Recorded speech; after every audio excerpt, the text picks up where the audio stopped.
Fold the snow flap on the Nordic teepee inwards.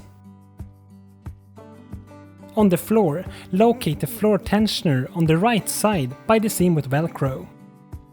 Lead the floor tensioner out through the opening in the outer tent canvas to the right of the door. Pull the O-ring on the ground tensioner over the toggle to the outer tent's ground strap. Do the same with the next 3 ground tensioners working counterclockwise. Loosen all the ground straps so the central pole can be lifted up. Pull the floor under the pole and then lower it in place in the middle of the floor. Fasten the last 2 floor tensioners. Stretch the floor by tightening the floor tensioners from the outside of the tent. Close the Velcro fitted opening and make sure that the floor is resting on the snow flap. This prevents water or insects from entering the tent.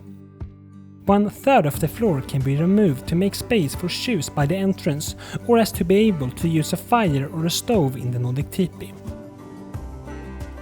The floor sections are fastened together with Velcro. The floor does not need to be removed when taking down the tent.